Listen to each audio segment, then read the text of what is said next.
Hi, this is Dr. Mercola, and today I'm joined by Dr. Huber, who is an expert in an area of science that relates to GMOs, and it's going to help us understand some of the nasty insider tricks of what's going on with this GMO issue. And he's actually gotten quite a bit of notoriety for his expertise in this area. So welcome, and thank you for joining us. Thank you, Dr. Mercola. I wonder if you can tell our viewers what your specific training is and how you came to attain this knowledge and information on this very specific area of GMO toxicity. My area of training is soil-borne diseases, microbial ecology, and host-parasite relationships, so that in realizing that agriculture is a system, not just a bunch of little blocks that fit together, you have to understand how that system works and realize that any time we change one part of that system, we really change the interaction of all of those other components as they work together. And so each time we have a change, whether it's crop rotation or tillage or different fertility programs or herbicide interactions, we see those changes as they affect those components in the system.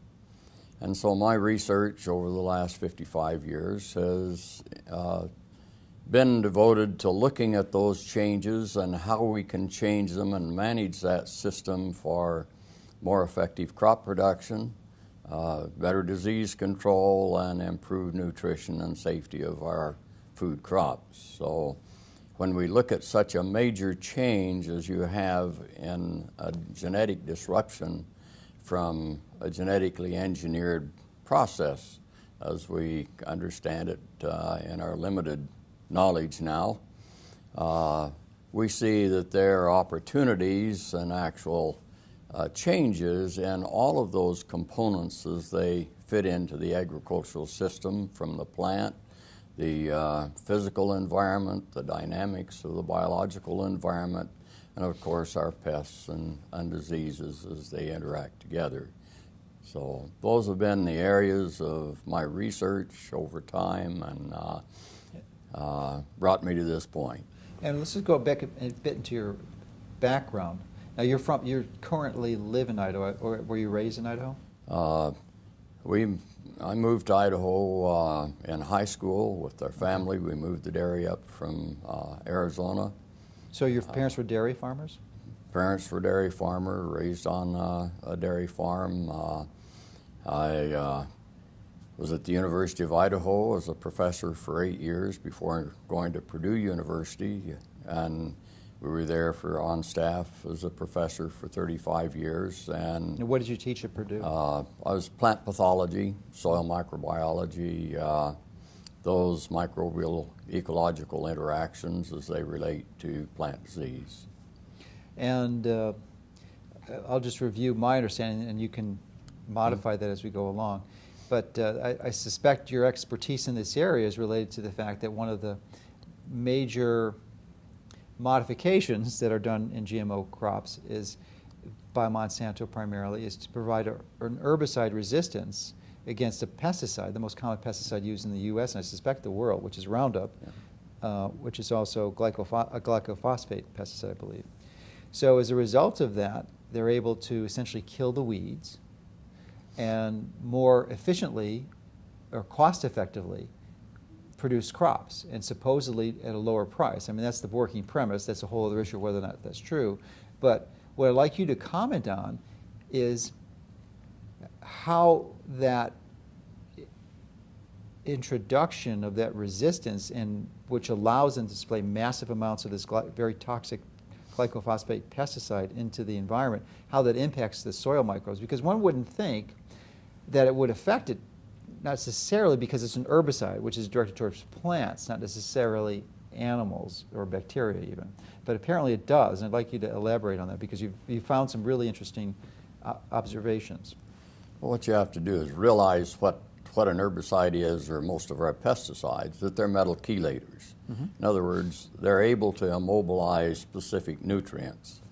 And that's how they perform their function as a pesticide, is by immobilizing an essential nutrient that is required as kind of that key to for a specific enzyme. Do they work on a variety of different mineral chelators, or there's one or more that they target specifically? Most of our pesticides, herbicides, are quite specific. For instance, if you look at phenoxyprop or tordon, those will be copper chelators. In other words, they're specific for a particular copper relationship. By chelator, we mean it's a compound that can grab on to another element and change its either solubility or its availability for that critical function that it has physiologically.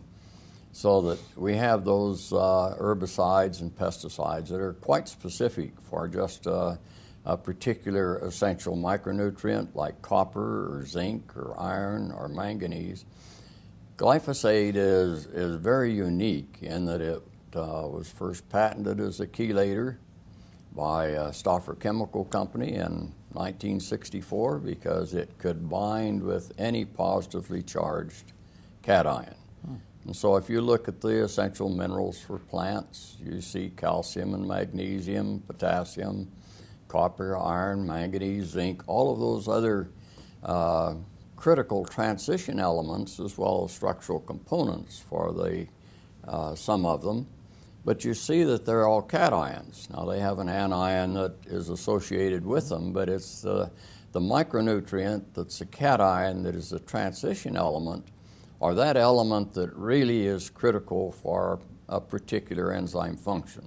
So if you can chelate, and in that chelation process essentially immobilize that essential nutrient, you have provided an opportunity to either kill a weed or damage and kill an organism. So that any organism or any weed or plant that would have that particular requirement for that physiologic pathway with glyphosate, the shikimate pathway, then you have an opportunity to have a very effective herbicide. You have to realize, though, that mode of action is immobilizing a critical essential nutrient. Those nutrients aren't just required by the weed, but they're required by microorganisms. They're required by us for our own physiologic function. So if it's immobilized, it may be present if we do a regular test, but it's not necessarily physiologically available in the same efficiency that it would have been if it wasn't chelated with that glyphosate or other chemical chelator. Yeah, for those who aren't familiar with a chelator, it just means it's complexing, and this when it's complex to these essential minerals, it essentially forms a barrier around it, which prevents whatever life form is seeking to utilize that element from utilizing it properly. So I'm wondering if it's an artifact or a side effect of glyphosate to affect the bacterial organisms in the soil that you're an expert at. Because this seems to be, it wasn't designed as part of it. It's just sort of a side effect that they hadn't anticipated. Does that seem to be the case? Well, again, any organism that has those same physiologic pathways is going to be impacted the same. What you need to remember, though, in the genetic engineering process, there's nothing in the technology that does anything to the chemical that's applied. All it does is insert another gene that makes it possible for you to apply that chemical directly to the plant without damaging that particular plant. The glyphosate is still, even in that herbicide-tolerant plant, that Roundup-ready plant, the glyphosate is still having an impact on 25 or 26 other enzymes because it's also chelating or immobilizing critical micronutrients, those cations, that are required as the keys to turn on those physiologic engines that make that organism or that plant really function. So in the technology, in our genetically engineering technology, we do nothing to reduce the chelating ability. We only provide an alternative pathway for that plant to survive the application of this toxic chemical being applied to it. Would it be fair to assume that because that plant doesn't have access to those critical nutrients, that other metabolic pathways are impaired, and as a result is not going to be able to provide the same type of nutrition to the end consumer who is consuming that plant? Well, this is well documented, that the nutritional efficiency, just having that foreign gene inserted, reduces the capability of that plant to take up nutrients and to translocate nutrients. Then when you apply the chemical, you have a further compounding effect in reducing the efficiency of the plant, so that at rates as low as a ½ ounce per acre, 12 grams per acre, been demonstrated that you reduce the uptake and efficiency of iron by 50%, of manganese, critical for liver function and immune response, by 80%. But then when you look at translocation from roots to shoot, you also have a reduction in zinc, and all three of those critical elements of 80 to 90%. So greatly compromised nutritional efficiency, as well as the ability of that plant to accumulate and to store those nutrients for its own use, but also for us and for our animals' nutrition in that process. Well, thank you for pointing that out, because my impression is that most people who even are moderately familiar with GMOs tend not to fully appreciate what you just said. And it's a really important concept, that somehow they think that when it's a genetically modified food, they're somehow magically more efficient. And they don't understand that this application of the pesticide has this complication on the plant itself, which impairs its own nutrition, but doesn't magically disappear. That pesticide is still loaded in the plant. So that not only are you getting a compromised plant from a nutritional quality perspective, but you're also getting toxic residues of the very herbicide that was used to provide supposedly a more efficient and more cost-effective plant. So that you're compromising your own health. And then there's this whole other component that you're getting the genetic modification itself, which is inserted into the gene, which has been shown in a number of animal studies to have complications such as decreased fertility. So it's just a panoply of problems. You know, glyphosate, of course, very unique also in that it's systemic in the plant, so that it accumulates in those growth points. So it's not just on the surface. No, that's going to be within the plant. It's going to be in your You can't wash it off. No, it's going to be in your root tips, your shoot tips, your legume nodules, and in the food that we eat, because it's in those reproductive structures. Wow. That's where it accumulates. And the later it's applied, now that they're using glyphosate as ripening agents to kill the plant before, to kind of speed up that harvest process, the only place that it can go is right into the seed. Now about 20% of it, though, moves out of the roots. So it moves down out into the soil, where it has the same effect on many of those beneficial soil microorganisms that it has on weeds, because they have that same critical essential metabolic pathway. But our residue levels are increasing. Every time we have a new Roundup Ready crop approved, we also see an increase in tolerance levels in the crop. Now, we could end the interview here now, because I think you've just given us enough information to get more excited about the process of becoming an activist to eliminate this threat to our food supply. But what I'd like you to comment, because you've got a lot more information, what I'd like you to comment now is on which is your area of expertise, and how this pesticide or herbicide influences the microbial organisms within the soil. And you certainly understand this at a very deep level, and I think many people do, but many don't, and that is that the quality of the food is almost always related to the quality of the soil, and the most foundational, vital, critical components of the soil are the microorganisms that are thriving there, rather than necessarily the nutrients, because it's the microorganisms that allow the plants to utilize those nutrients. So I'm wondering if you can comment on that. Well, the plant can only utilize certain forms of all the nutrients. For instance, with manganese and with iron, it has to be in a reduced form. And the way that becomes reduced in the soil is through those beneficial microorganisms. We also have those microorganisms for our legumes like soybeans or alfalfa or peas, any of the other legumes, that can fix up to 75% of their actual nitrogen for protein and amino acid synthesis actually comes from the air through those microorganisms in the soil.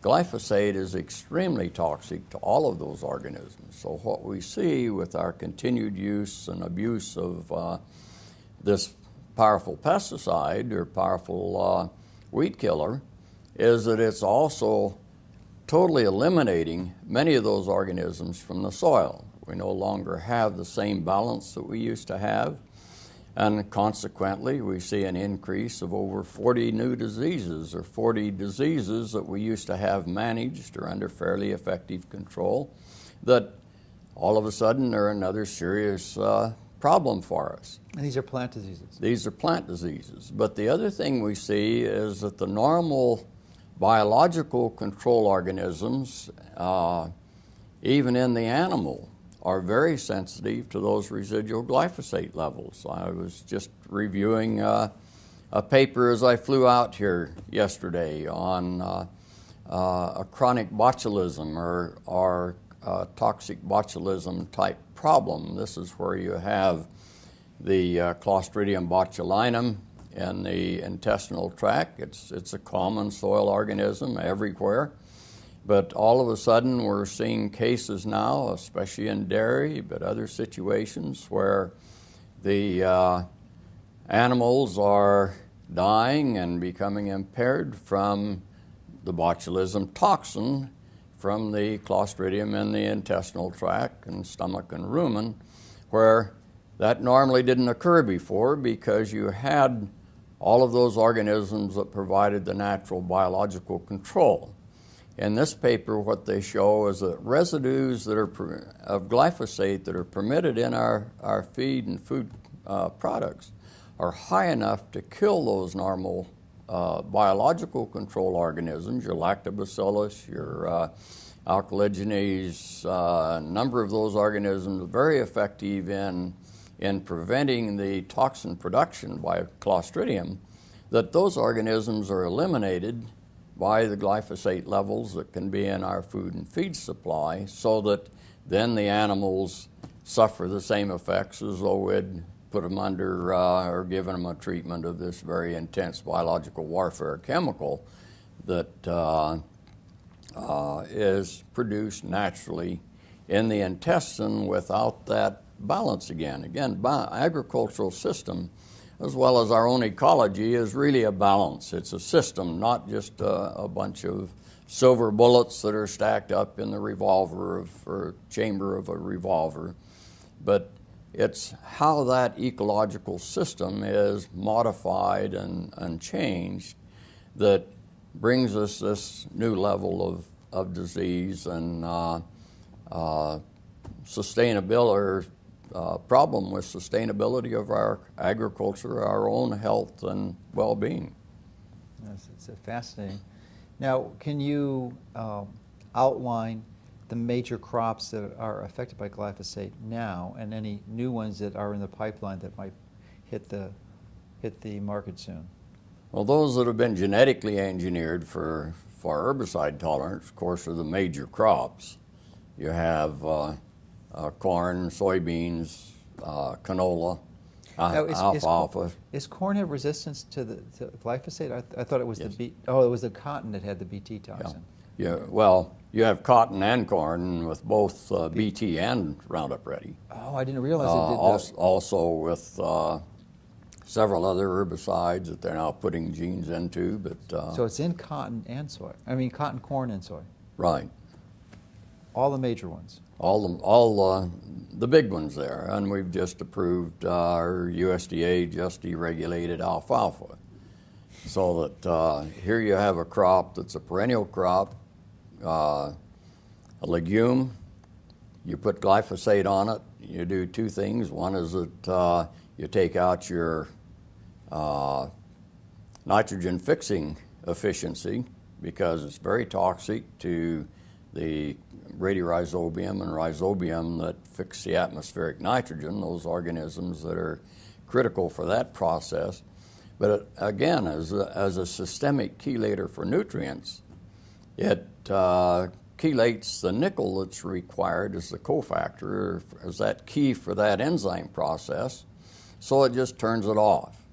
And so you may have a nodule, you may have even some bacteria present, even though they'll be at greatly reduced numbers, but you don't have the functional capability because all of that system's been disrupted.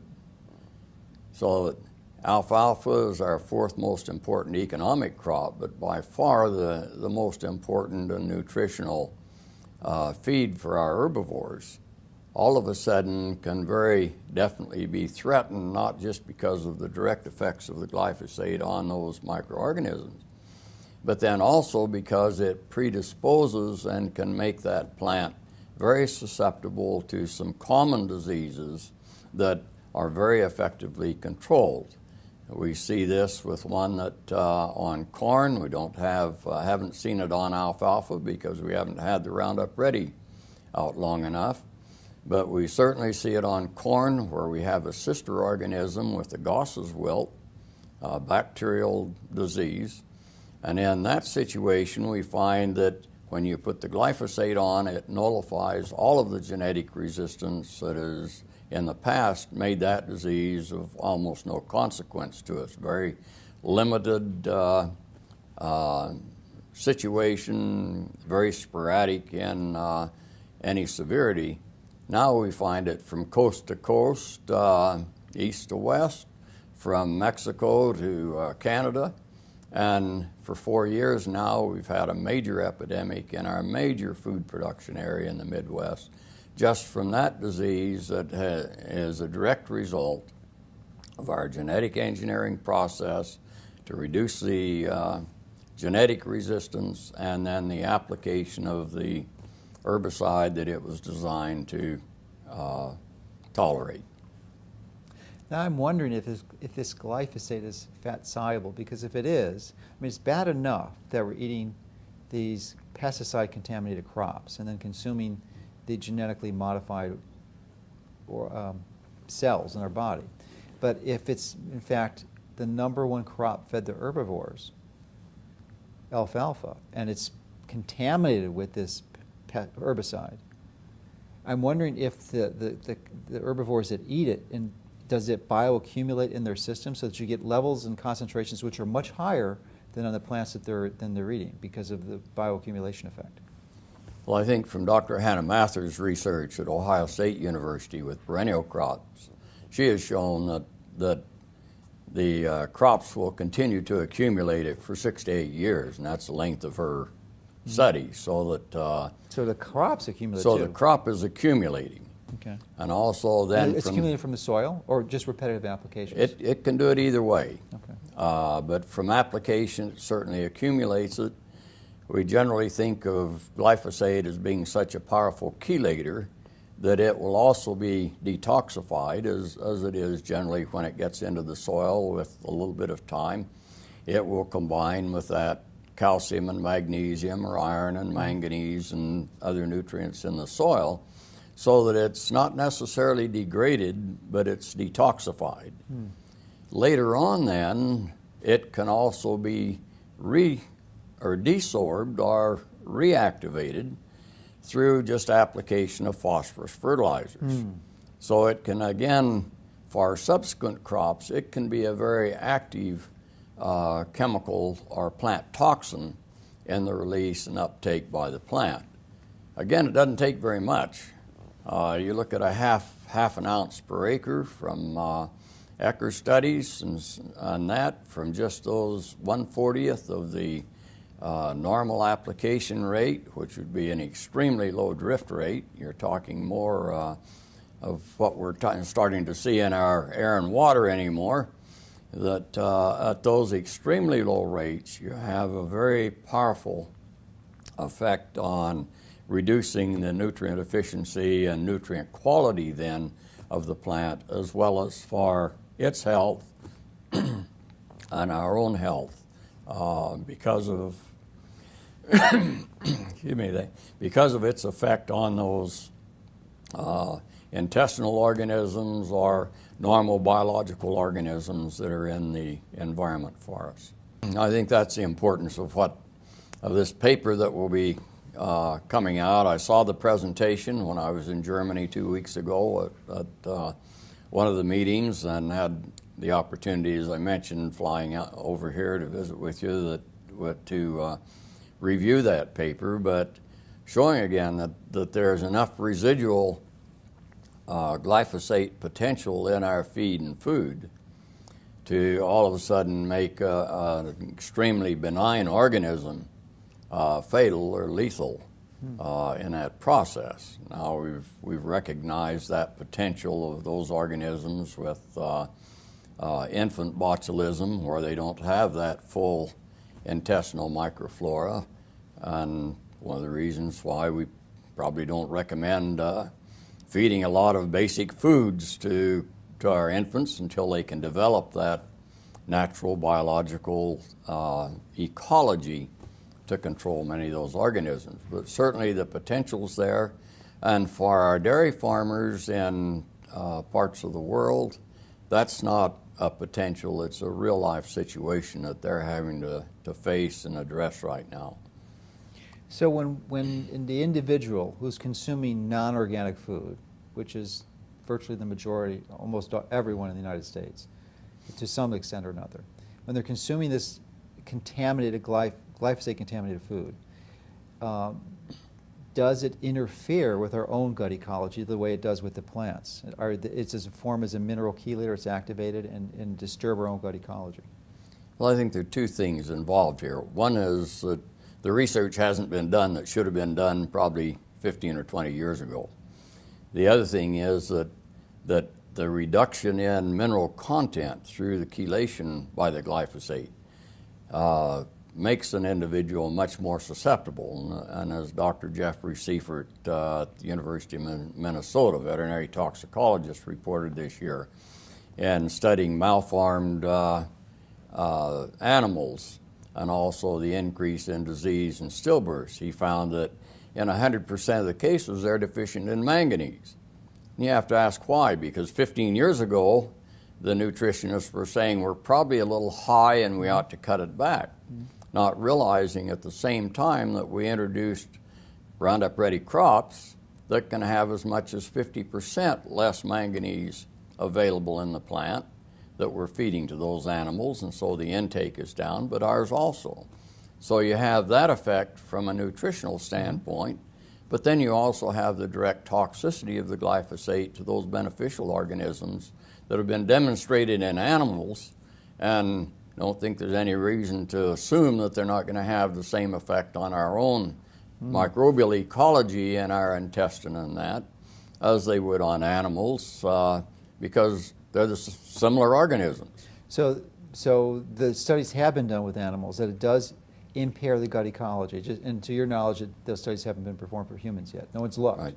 I don't think people have even thought of it or even looked at it, because the advertising says it's such a safe product. Why do we even do the research? Yeah, it is just shockingly tragic. And I think part of it is related to the fact that very few physicians really fully appreciate the impact of our gut flora on our health. I mean, there's this small contingency that do, but in my perspective, that is probably one of the single most important physical factors to our health, is to optimize our gut flora. And many of the dietary changes we recommend, such as avoiding sugar and eating plenty of fresh vegetables, they work primarily by optimizing our gut flora. So if we're consuming foods that's damaging it, I mean, it's just obvious it's going to have enormously detrimental impact. I'm still curious, though, when the cows primarily, but other herbivores, are fed these contaminated alfalfa crops with the glyphosate, does it bioaccumulate into their tissue so that that when you eat non-organic meats that have been fed this contaminated crop, are they at higher levels, is glyphosate at higher levels than you get by eating the plants? We don't know. Oh, no that's one of the questions. We still don't know. One of the reasons why I wrote a letter to the Secretary of Agriculture. Okay. And that was, let's do the research before we jump off the cliff. Oh, And, I think we jumped already. We're falling. We haven't hit the ground yet. And that research hasn't been done. Now it's being done on animals. Well, what's your But- guess? Because I mean, you've been a scientist for decades, many decades. What would you? It seems like it would. Oh, I don't think there's any question that when you consume that, it's going to have the same effect on those organisms. In the 1988 review on glyphosate, mentioned that it's a very powerful herbicide and a very potent biocide. Very effective against certain organisms at extremely low concentrations. Those concentrations are all permitted in our food and feed approvals. But is this fat soluble? I don't know. Is it? I don't know. Okay, It's they don't even certainly water soluble. Oh, it's absolutely water soluble. Because I mean, if it was fat soluble, I think it's no question it would bioaccumulate. If it's not, then it may be less of an issue because it's excreted in the kidneys. We know that it moves through the animal. It's not, there's slight degradation, but most of it moves because we can find it in the manure. We do find a certain percentage of it that will be to the first degradation product of glyphosate. That's the AMPA. Which is even more toxic than the glyphosate is. So that you can have partial degradation, but we're finding very high levels of glyphosate, even in the manure when you consider how much is going into the animal. We don't know how much is accumulating because much of that research hasn't been done. Now, you'd mentioned you wrote a letter to the Department of Agriculture of the USDA. And the secretary of that is Tom Bilasek. And maybe you can review the relationship that he has with Monsanto. He wasn't a direct employee, but he was certainly a proponent of working with them when he was, I believe, the governor of a state not too far from you.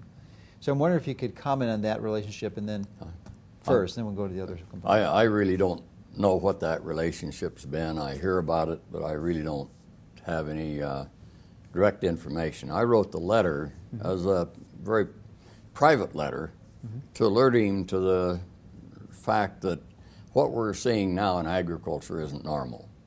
And we have some very serious concerns that are raised for crop production, for animal production, as well as for human health that need to be addressed. And my request in that letter was kind of fourfold, but it was to alert him to those increased plant diseases that we were seeing, and reduced nutritional value of our feed and food, but also then to a new entity that was causing reproductive failure, and to request his assistance and the resources of the USDA in obtaining that information before deregulation of Roundup Ready alfalfa, so that we could do the research rather than suffer the consequences.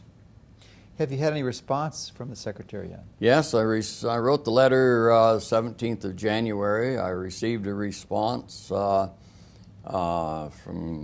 Dr. Parham, who's head of USDA APHIS, who would be the natural person to respond to that letter.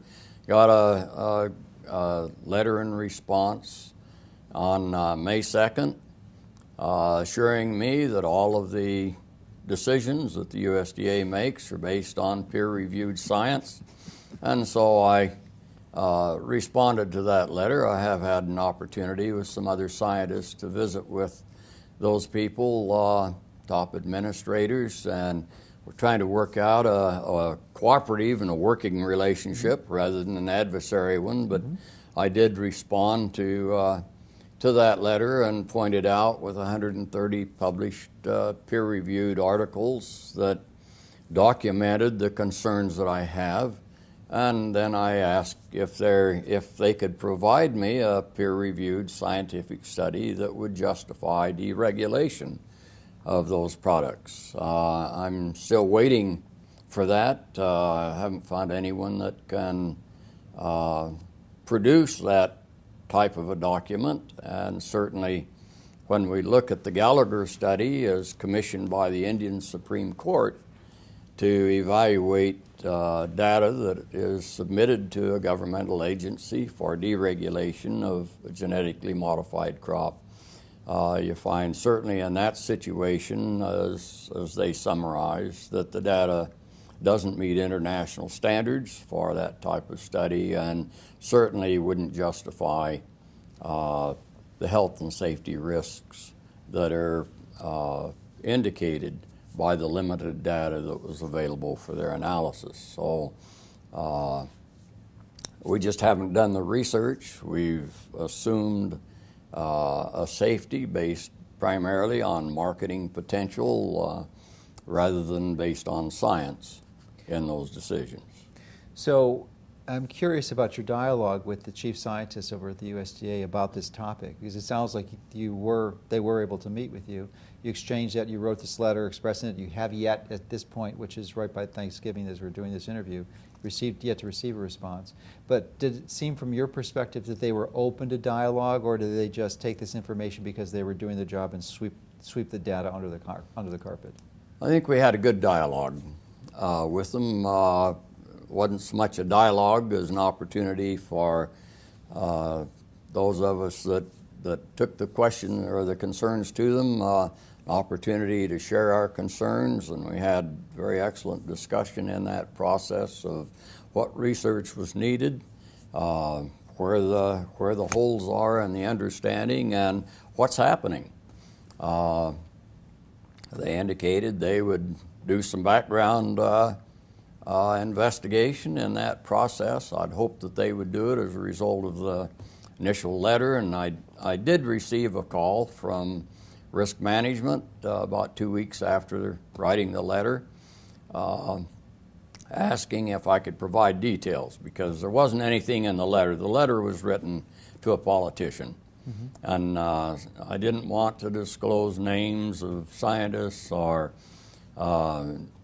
detail because of the retaliatory effect that we see with anyone researching this area. Can be either fired from their job or their program shut down, and that's just a real fact.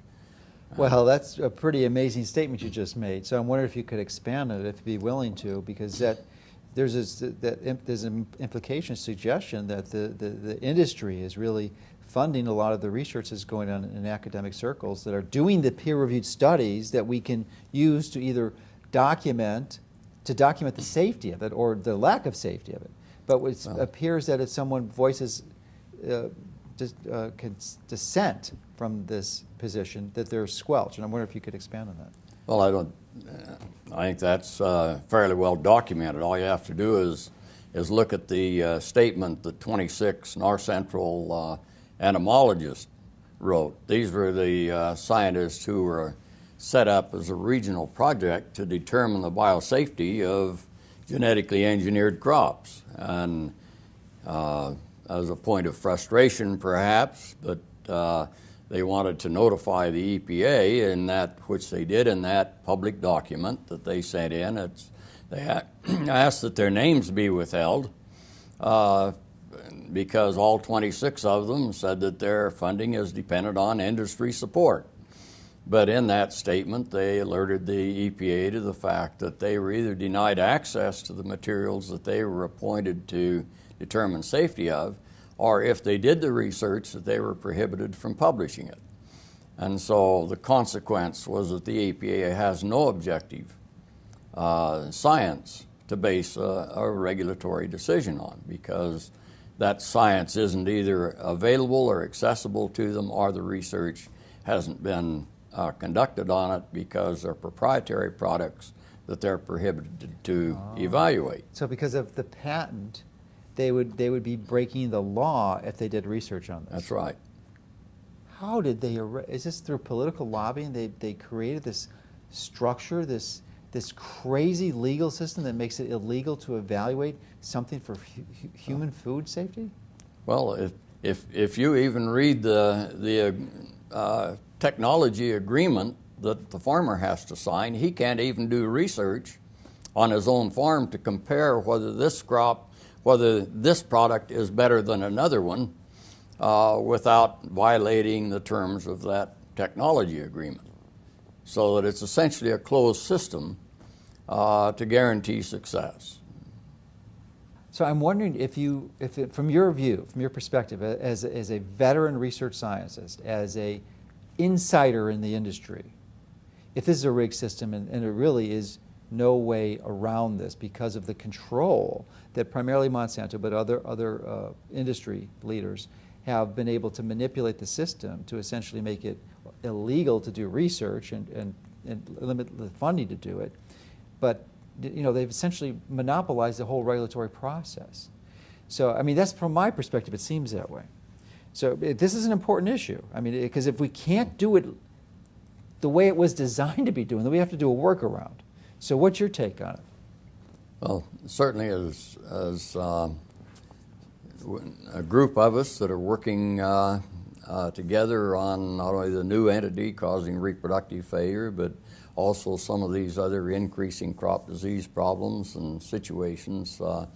As we've tried to look at that, we've even obtained private funding and taken it to the experts in the area for specific diseases and tried to encourage them to work on it. And in the past, last year, they've been prohibited from working on it by their universities or department heads. Even though they had private funding? Even though there was outside funding for it. So that's one of the reasons why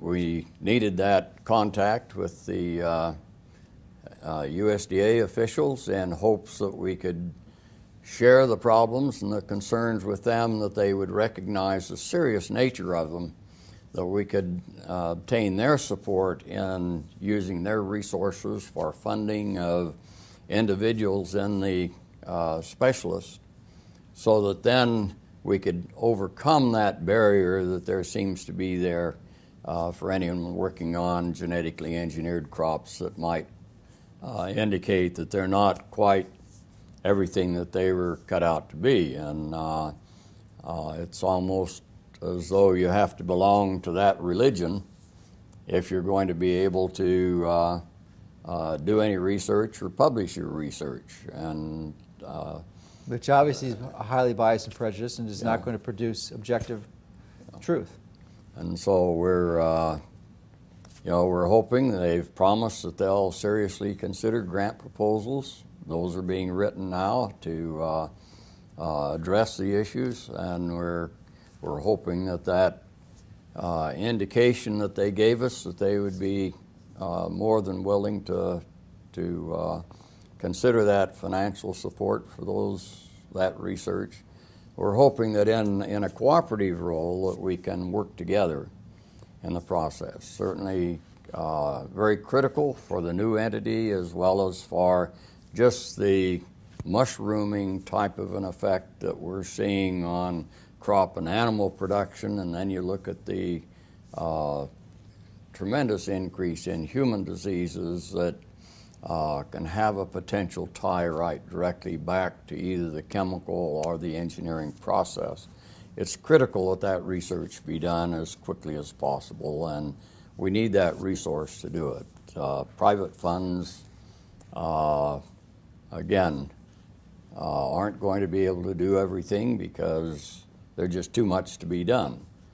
Well, the extent of the funding, but also the prohibition by most of the centers that actually have the resources to do it. Are, even if you had, $1 billion to do grant to do it, you're not going to be able to do it because the researchers will kick you out. I guess you could start your own lab and do it, but but that's not very likely. So I wonder if you can comment on this, these novel organisms that are having impact on the crop failures, or the entities. Well, we're not sure what it is. It was first identified by veterinarians who were confronted with very high reproductive failure in animals. And this is in probably 1998 or 2000. It was a sporadic, kind of a limited situation. They thought initially that it might just be one of those bubbles that happens and never be able to really explain it. But it's continued to become increase in its severity. So that I received a call Monday, for instance, from a county extension educator indicating that he has a dairy that has 70% abortions. Well, you put that on top of 10 to 15% infertility to start with, and you're not going to have a dairy very long. Mm-hmm. In fact, a lot of our veterinarians are now becoming very concerned at the failure for being able to have replacement animals. Quick question on the timing of this observation on veterinary medicine. Was it prior to the introduction of genetically modified alfalfa, which would seem to make this problem even worse? No, we introduced our first genetically engineered crop in the States, 1995-96 period there, 1996 when Roundup Ready soybeans really took off. So 2 to 3 years after that you started seeing it, and there's typically a lag period for a lot of those things, so that would fit, but it's continued to increase and tracks fairly well with what we see with the increased usage of our genetically modified crops, and especially with the Roundup Ready or the BT traits in them. But wouldn't you expected to see more in the livestock from the introduction of the foods that they were primarily eating, like the alfalfa, as opposed to the soy or the corn? Or do they still feed them corn? Well, they're feeding the soy and corn. Oh, they're still, okay, so that's... Roundup Ready alfalfa was just deregulated here this year. Mm-hmm. Now, it was deregulated in 2005, 2006, and then pulled off the market through a lawsuit. But then it was again deregulated here this year. But do the livestock eat more of the alfalfa or more of the soy and corn? Well, they're getting having this problem through the soy and corn. Okay, but what do they eat more of? I'm trying to understand it, because if they eat more of alfalfa, it's going to be a larger problem. Yeah, all it will do is exacerbate the problem. Right. If we see the same thing in it that we see with corn and soybeans. With corn, they also get it in the silage. Mm-hmm. So with the veterinarians, they've done completed the Koch's postulates, so that they've established the cause-effect relationship with this new entity. And they publish this? They haven't published. Okay. And the reason is that we don't know what it is. It's not a fungus, it's not a bacteria, it's not a mycoplasma or a virus, about the same size as a small virus. You have to magnify it 38, 40,000 times to see it. They have pictures of it. Have pictures of it, oh yes. See the interactions with it. You can, they can now culture it so that it's self-replicating in culture. It doesn't grow very well by itself.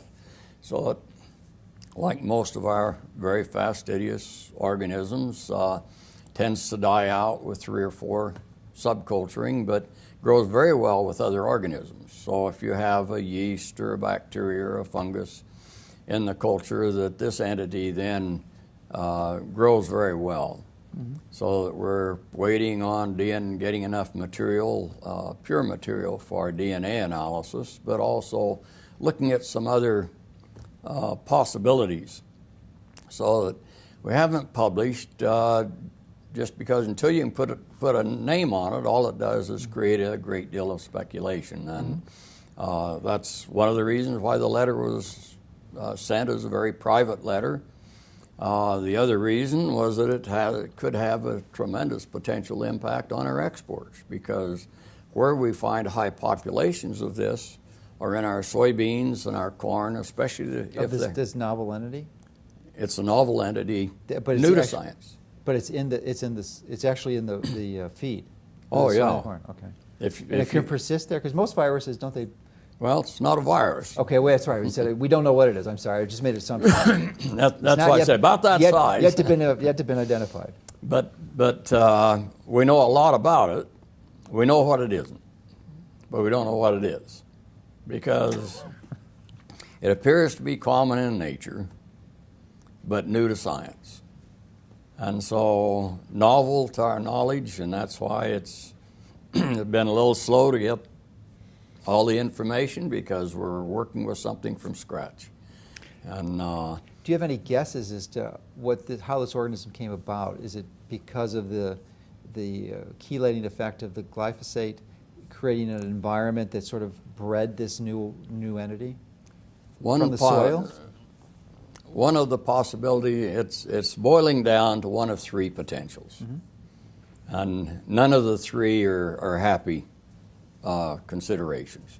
And so rather than speculate on them, we felt like it's better to have that knowledge, so then we know how to address or how to respond, because the response will be a little different for all of them. But what we do know is that it causes reproductive failure, both infertility as well as miscarriage, for cattle, horses, pigs, sheep, poultry, and we can anticipate with that broadest spectrum of animal species, which is extremely unusual, that it'll also be with humans. We see an increasing frequency of miscarriage, a dramatic increase in infertility in human populations in just the last 8 to 10 years. So this has been documented, this decrease in fertility in human populations? Yes. Okay. And you look at the number of fertility clinics that have sprung up. One area is told that where they had one in the past, they have 14 now. I had a woman call me and say, well, let me tell you what my situation is. Said my 5-year-old came home from kindergarten and said, Mom, why don't I have any brothers and sisters? And she said, you do. You've got an older brother and a younger sister. And he said, no, I don't have any brothers and sisters. Everybody else in school has a brother or a sister. What he was referring to was he had a twin or a triplet. He didn't, and as this woman said when she checked around with the other parents, the only way they could have children was through in vitro fertilization. If you look, multiple gestations. If you look at where this entity is, again, when the veterinarians, when they had identified it, the American Cattlemen's Association testified before Congress in 2002 that there were two conditions that were threatening the industry. One was this reproductive failure. As many as 40 to 50% of the pregnant animals losing their offspring. The other one was a premature aging. Now, research in Iowa 3 years ago... Premature aging of the animals? Of the animal. Accelerate. Well, by what rate about? Well, when they take an animal, a 2-year-old or a 2.5-year-old animal, prime beef, to market, it's downgraded as though it's an 8 or a 10-year-old cow. Holy. And the studies 3 years ago in Iowa with non-GMO and GMO feed show you that. I can show you some pictures of what that tallow looks like around the stomach lining. It's yellow.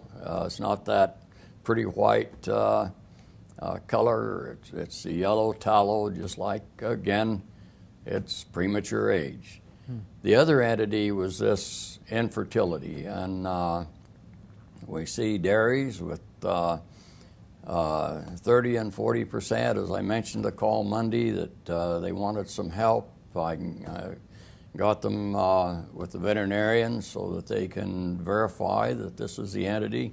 They've ruled out all of the other known causes. So we can rule out the PRRS virus and the bot toxins and the mycotoxins and all of the other known causes, but this is the situation. So when the veterinarians wanted to find the source for this entity, they went to the feed. In the first place they found it in high concentrations was in the soybean meal. Well, since then we find it in the corn, we find it in silage, but primarily in high concentrations only where we have a genetically engineered crop that's had glyphosate applied to it. And those are the crops that we also see the high Gosses wilt, the high SDS. So they're all correlated together in that relationship. The other place you see it, though, is where they've used a manure that has a high glyphosate residue level in it. And the manure also has very high concentrations if the chickens or the animals have been fed these feeds with high concentrations. And we see it when that manure is applied to pastures and the cattle graze on it, that we also see high infertility rates there. So that it occurs in the placenta, in the fetus, occurs in sperm.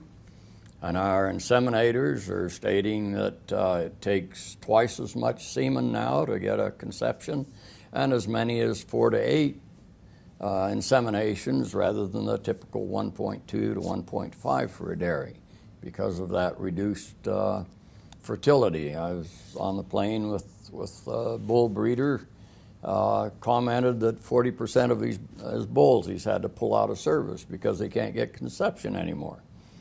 If you look at the decrease in human sperm, it's less than half what it was 20 years ago.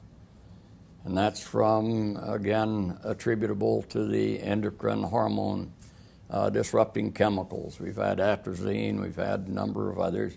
Well, glyphosate's a very potent endocrine disruptor, so that at a 1/2 part per million, you see an inhibition of aromatase and other functions in the endocrine hormone system. So not just for reproduction, but for thyroid function, for pituitary function, any of those other levels, because all of those entities require critical micronutrients in that process for as the keys for those enzyme engines that drive those processes. And when you have a very potent chelator, then it disrupts all kinds of systems, not just the EPSPS system that we find in certain microorganisms and plants, but also all of those other systems involved in liver function, in blood function, and